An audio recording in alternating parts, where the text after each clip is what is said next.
everybody. Miss Roberts here for day 3 of Polar Bears Past Bedtime.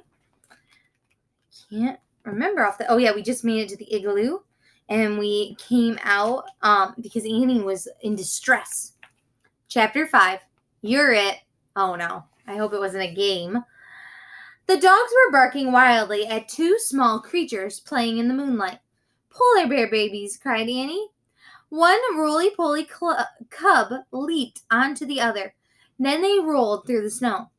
Hi, little bears, Annie called. The cubs jumped up and shook themselves like wet puppies. Then they scampered towards Annie, who rushed to greet them. Hi, hi, hi, she called. Wait, shouted Jack. Where's their mother? He looked around for the mother bear, but she was nowhere in sight. Maybe they're orphans, he thought.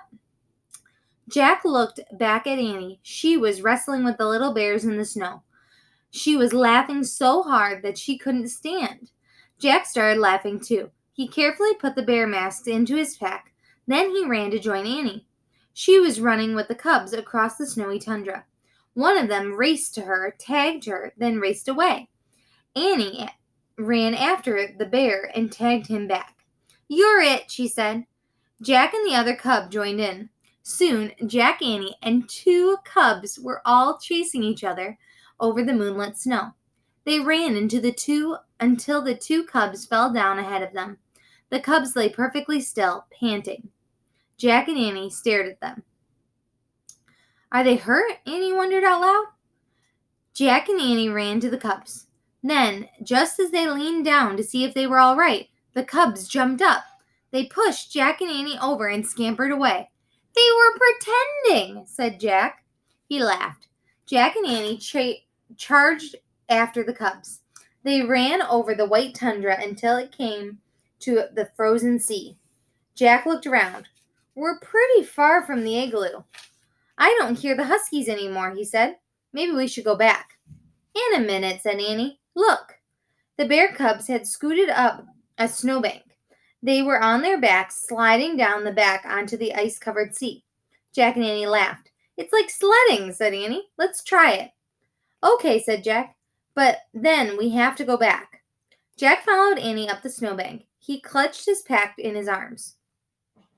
Annie lay on her back. She whooped as she slid down the ice.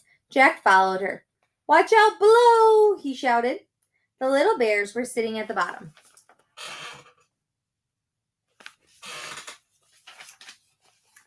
of the snowbank. One gently whapped Jack in the face with a furry paw. Then she lay down. I'm tired too, said Annie. Yeah, said Jack. Let's rest for just a minute. Jack and Annie looked at the orange moon as they lay beside the cubs. All they could hear was the wind and the soft breathing of the cubs. That was fun, said Annie. It was, said Jack. But we'd better head back to the igloo. The seal hunter's probably looking for us. Plus, we have to solve the riddle. Jack rolled onto his side and tried to stand. Crack. Uh-oh, he said.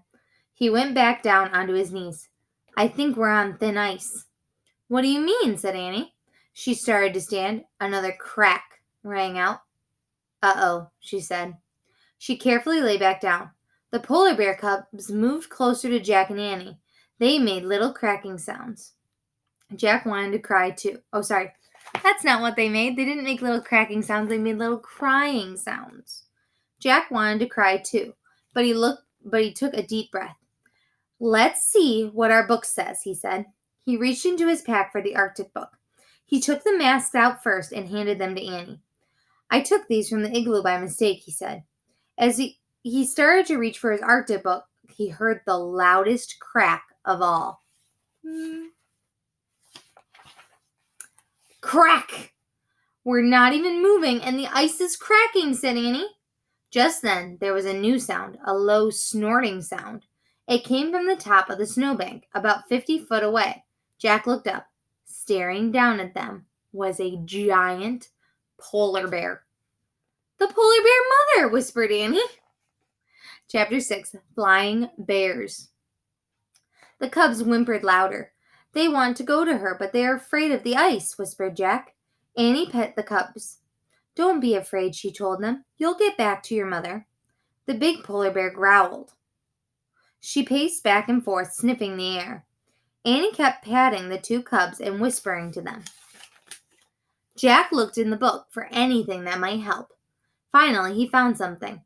Even though a female polar bear can weigh as much as 750 pounds, she can walk on ice too thin to hold a person by balancing her weight and sliding her paws over the ice.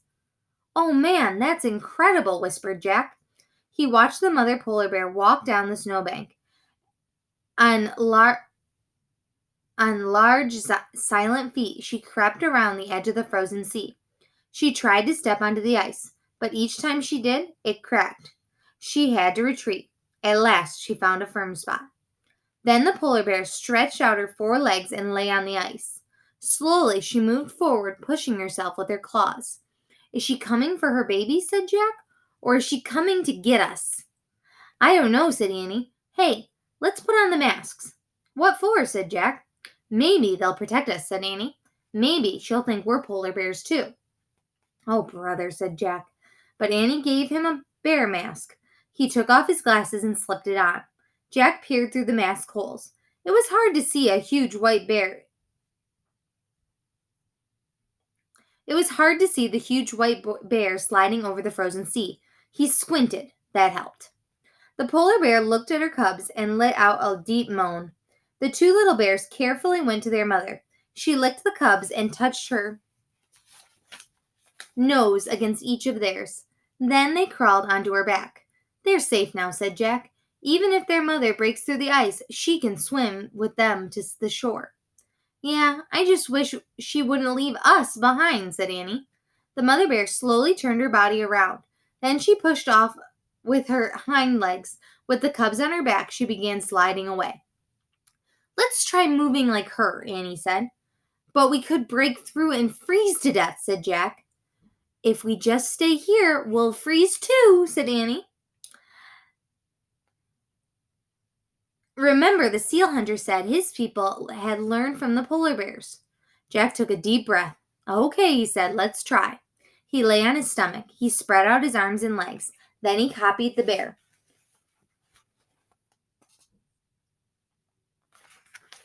He pressed his mittens against the ice and pushed off, sliding his feet.